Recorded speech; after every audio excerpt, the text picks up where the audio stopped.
Good grief. Tonight we're going to talk about the creator of one of the most popular cartoon series ever created on The Power of One.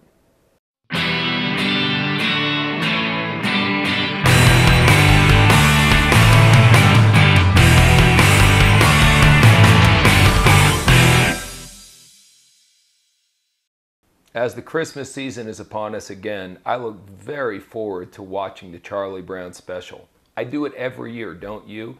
I know as an adult I'm not supposed to be that fired up about Charlie Brown, but I just got to tell you, that came out when I was 5 years old, and I would have to tell you I've watched it virtually every year since then. And I know, Charles Schulz created a bunch of different specials with Charlie Brown. There's been a bazillion comic strips throughout the years, but Charlie Brown Christmas is just real special to me, and I just thought it would be appropriate to share a little bit of a message about him, because you see, he was inspired when he was a young man. When he was a little kid in the 1920s, he was inspired by Popeye. Isn't that remarkable?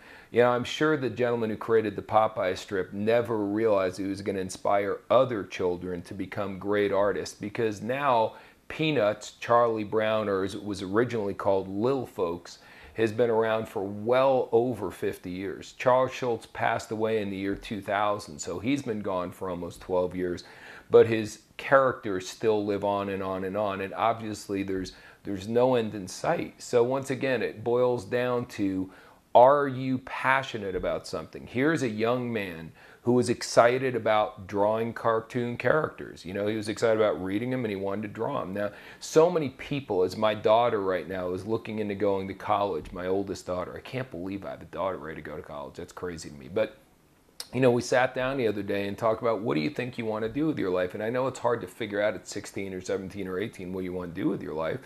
But I sat down and did the drill with her. I do it with people all the time when I do one-on-one coaching or when I'm doing seminars. Like, what do you really want to do with your life? Instead of going to school and getting a degree in a field that somebody else has chosen for you, what do you love to do? What are you passionate about? And here's a young man who is excited about the comics. Now, I don't think that they have a major for that in most universities, do they? Comic drawing? Yeah, and if they do, it's certainly a recent occurrence. I know now animation has become a big thing, but especially back in the 1940s when he was in school, you got to be kidding me. But he was passionate about it. He was just flat out excited about it. And he was also a gigantic fan of Walt Disney. We've already done a show on Walt Disney, and I said on that show, not only all the hundreds of millions or billions of children that Walt Disney has touched through his shows, but think about all the people he inspired. Well, one of the people that was majorly inspired by Walt Disney is Charles Schulz. God only knows how many people Charles Schulz has inspired to go out and create their own cartoon characters over the years. I'm sure as time goes on and I do more research, I'll find some pretty prominent people doing that. But I just want to get that message out to you guys. Here's one man with a dream, and he did create Lil Folks. And in the beginning, he had a really hard time getting anybody to pick it up. He went out for 2 years and I believe he only got 15 papers to run the strip, for the comic strip, for short periods of time, and then he got his big break in 1950 when the Saturday Evening Post ran it, and then it started to snowball. But it took all the way until 1958 until it was really big and in lots of newspapers all across the country. And then his shows, the Charlie Brown Christmas special, didn't come out until 1965. That's when he landed on the cover of Time magazine. One of the other things I teach people all the time is we're such microwave thinkers.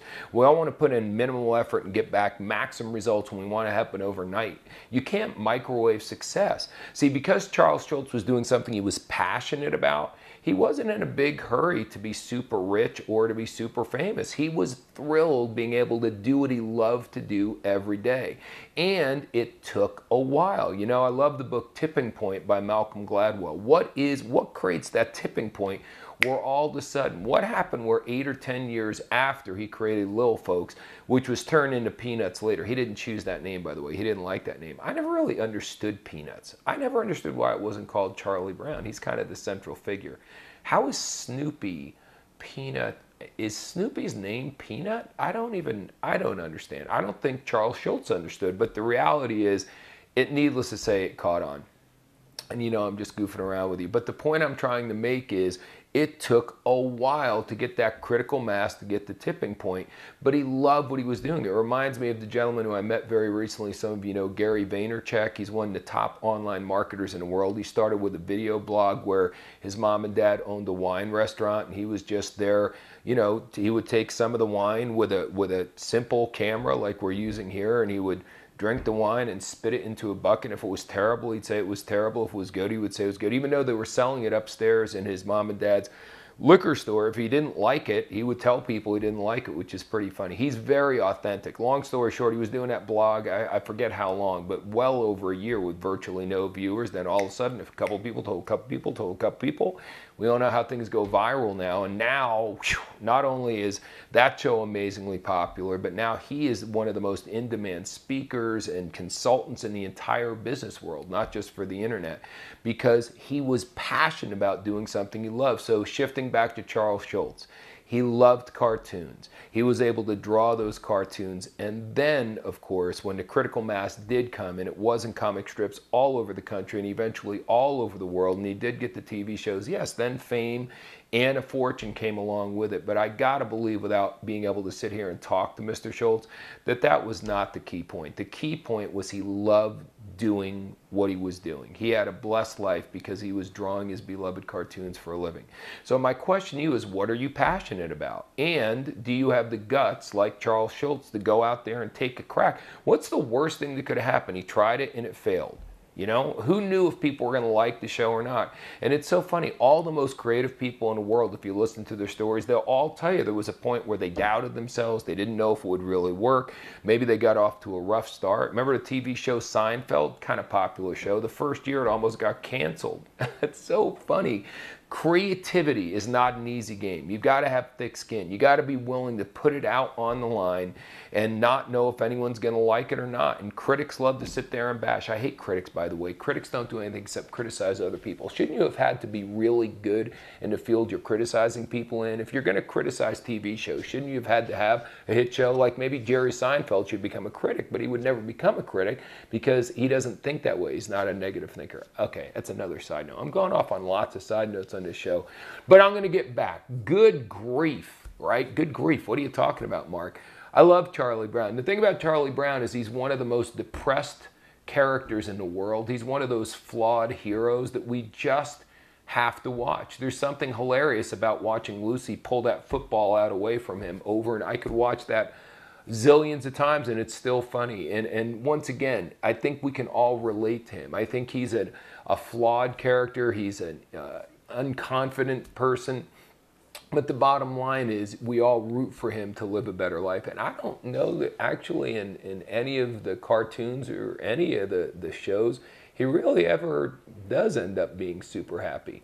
Isn't that sad? You know, Charlie Brown never really is happy. But the bottom line is you can still be happy watching him. And that's what it's all about. Charles Schulz entertained zillions of people. He made lots of money. He impacted children's lives in a very, very positive way. He taught them some valuable lessons through his cartoon strips. And most importantly, he inspired many other people to carry the torch and move this forward into the next millennium. So that's a story. What are you going to do? What are you passionate about so you can become the next Charles Schulz? How many people can you inspire with your dreams? You'll never know unless you give it a shot. And that's tonight's story on The Power of One. We'll see you next time.